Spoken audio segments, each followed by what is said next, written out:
नमस्कार, देवभूमि स्पेशल देख रहे हैं आप। आपके साथ मैं हूं स्वीटी। शुरू करेंगे उत्तराखंड की खबरों की ओर। पहली खबर भगवानपुर से है। बता दें, एसपी देहात ने आज थाना भगवानपुर का निरीक्षण किया और निरीक्षण के दौरान सभी चीजों को सही पाया। इस दौरान वरिष्ठ पुलिस अधीक्षक और थाना अधीक्षक सहित समस्त स्टाफ मौजूद रहा। निरीक्षण करने आए एसपी देहात शेखर चंद्रसयाल ने बताया कि ये हमारा एक पुलिस का रूटीन वर्क है जिसमें हम सभी थानों का एसपी रैंक पर निरीक्षण किया जाता है। तो मैं आज भगवानपुर थाने पहुंचा। यहां पर मौजूद इंस्पेक्टर ने सारी अच्छी व्यवस्था दिखाई, नई बिल्डिंग का भी निरीक्षण किया है, सभी चीज सही पाई गई है। एक पुलिस का रूटीन वर्क है जिसमें हम सारे थानों का मेरे इन पे एसपी रैंक पे निरीक्षण होता है। तो आज मैं भगवानपुर पहुंचा हूं। तो ये थाना जो अभी इंस्पेक्टर हमारे लीड करें, बहुत अच्छी से सारी व्यवस्थाएं हैं। बिल्डिंग का निरीक्षण, नई बिल्डिंगें जो बन रही हैं, इन सारी चीज़ों पे हमने देख लिया, सब कुछ ओके है। बाकी रिकॉर्ड अभी चेक किए जाएंगे, दरोगाओं का परफॉर्मेंस, क्या चीज़ पेंडिंग है वो अभी हम उसको निरीक्षण कर रहे हैं। तो अभी तक जो आपने दिखाया वेपन हैंडलिंग जो सामान है, सारी चीज़ें एकदम परफेक्ट हैं। और निरीक्षण का मतलब हम कमियां जो हैं उस पर एक बार डायरेक्शन देते हैं, अच्छे काम में शाबाशी देते हैं, वो उसका एक हमारा रूटीन वर्क होता है। तो बहुत बेहतर है।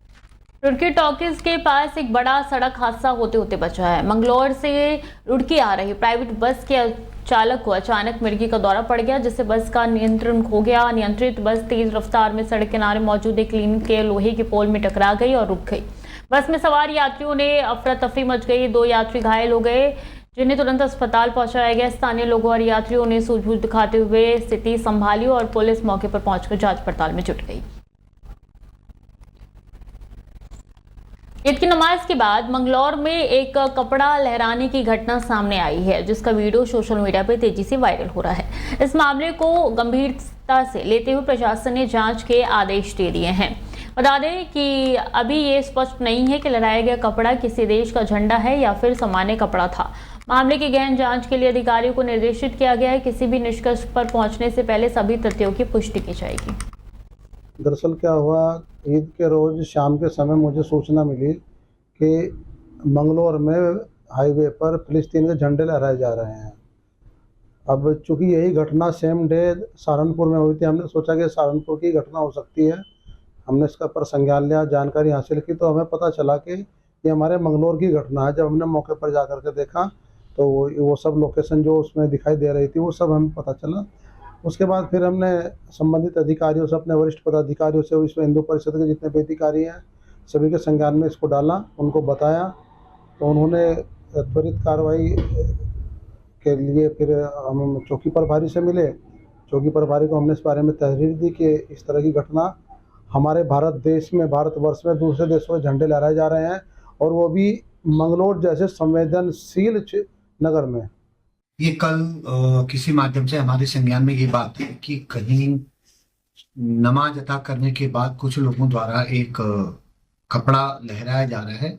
उसकी जांच, जैसे बताया कि ये मंगलौर क्षेत्र का है, तो उस वीडियो की पुष्टि करने के लिए प्रथम दृष्टया हमने उसमें एक जांच अधिकारी को जांच सौंपी। चूंकि हमारे पास कंप्लेन भी है, जांच अधिकारी आज अपनी जांच रिपोर्ट देंगे, उसमें हम आगे तथ्य आने के बाद मुकदमा दर्ज करेंगे और जो आगे उसमें लीगल एक्शन लिया जाना है वो। रुद्रपुर केंद्र कॉलोनी में सरकार द्वारा शराब की दुकान खोलने का प्रस्ताव पास किया गया है, जिसके बाद इंदिरा कॉलोनी के स्थानीय लोगों ने कलेक्टर पहुंचकर डीएम को ज्ञापन दिया और शराब की दुकान न खोले जाने की मांग की। इस दौरान स्थानीय लोगों का कहना था कि आबादी वाले क्षेत्र में शराब की दुकान खोलने से स्कूली बच्चों और महिलाओं को निकलने में दिक्कतों का सामना करना पड़ेगा। ज्ञापन में स्थानीय लोगों ने कहा है कि इंदिरा कॉलोनी में अंग्रेजी और देशी शराब की दुकान प्रस्तावित है और जल्द ही खुलने जा रहा है। वहां पर सामने ही विशाल जैन मंदिर, संतोषी माता मंदिर, शिव मंदिर विराजमान है। चारों तरफ आदर्श कॉलोनी, इंदिरा कॉलोनी और सिंह कॉलोनी, जैन कॉलोनी से जुड़े आवास है। साथ ही रामलीला ग्राउंड भी है। आए दिन धार्मिक और कार्यक्रम जो है वो वहाँ पे होते रहते हैं। ऐसे में बीचों बीच शराब की दुकान खोलना सही नहीं है, जिसका विरोध कर रही है।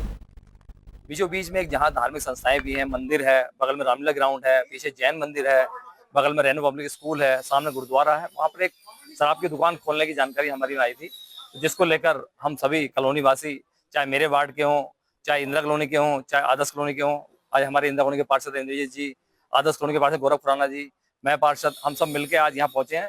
जिलाधिकारी को ज्ञापन दिया हमने कि जो शराब का ठेका वहाँ खोलने की तैयारी चल रही है, एक ठेकेदार द्वारा जो वहाँ दुकान ली गई है, वो किसी भी हालत में दुकान ना खोली जाए, क्योंकि कहीं ना कहीं वहाँ पे सामाजिक जो क्रियाएं संपन्न होती है, कहीं ना कहीं धार्मिक उस पर प्रभाव पड़ेगा। तो हम उसी के विरोध में आज जिलाधिकारी से मिलने आए थे, लेकिन आज जिलाधिकारी जी हमें मिले नहीं, इसलिए हमने आज ज्ञापन अपना एडीएम साहब को सौंपा है और वो दुकान। हल्द्वानी की पूर्व नगर पालिका अध्यक्ष और भाजपा नेत्री रेणु अधिकारी को उत्तराखंड सरकार ने राज्य महिला उद्यमिता परिषद का अध्यक्ष नियुक्त किया है।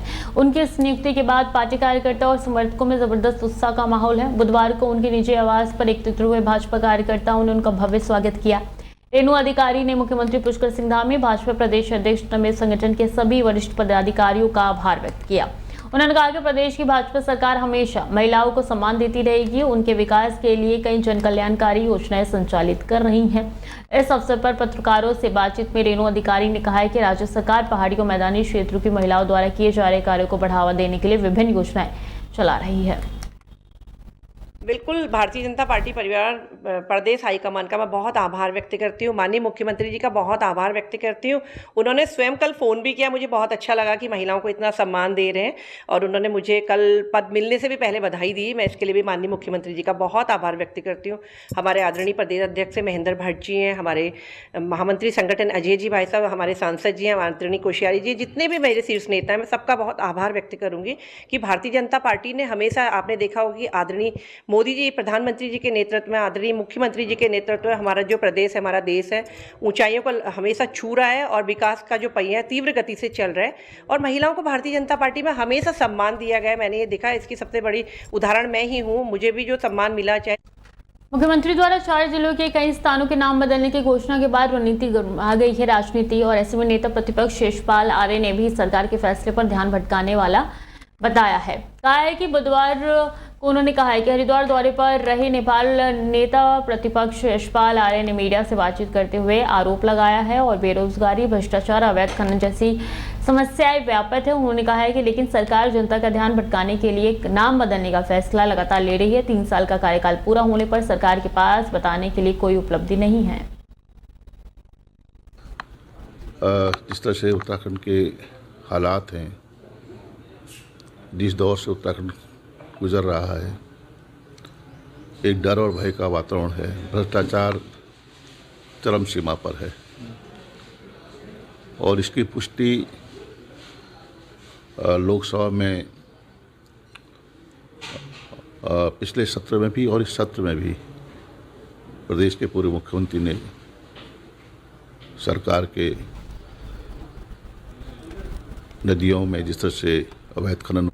चैत्र नवरात्रि को देखते हुए नगर पालिका खटीमा द्वारा नवरात्रि के दौरान समस्त मीट मांस की दुकानों पर प्रतिबंध लगाया गया है। वहीं नगर पालिका खटीमा द्वारा जगह मीट शॉप पर छापेमारी की गई है। इस अवसर पर खटीमा अधिशासी अधिकारी दीपक शुक्ला ने बताया कि नवरात्रि के चलते सभी मीट बेचने वाले संस्थाओं पर प्रतिबंध लगाया गया है। वहीं इस पर पूर्णागिरी मेला चल रहा है, जो कि खटीमा से होकर श्रद्धालु गुजरते ही किसी के धार्मिक भावना पर आहत ना पहुंचने, इसके लिए मीट मांस की दुकान पर नवरात्रि के दौरान बंद रहेंगे। यदि किसी की दुकान खोलते हुए नजर आए तो कार्रवाई की जाएगी। ये सर्वविदित है कि जो हमारा ये क्षेत्र पूर्णागिरी धाम के लिए जाने का एक रास्ता है। यहीं से पूर्णागिरी की यात्रा प्रारंभ होती है। जो यात्री नवरात्रि में यहाँ से माँ के दर्शन करने के लिए जाते हैं, उनकी धार्मिक भावना आहत ना हो, इसलिए शहर के सभी ऐसे व्यवसायी जो क्या कहते हैं मीट मांस से संबंधित हैं, उन्हें नवरात्रि भर के लिए प्रतिबंधित किया गया कि वह कोई भी मीट मांस ना बेचेंगे। यदि वो ऐसा करते हुए पाए गए तो उनके ऊपर चालानी कार्रवाई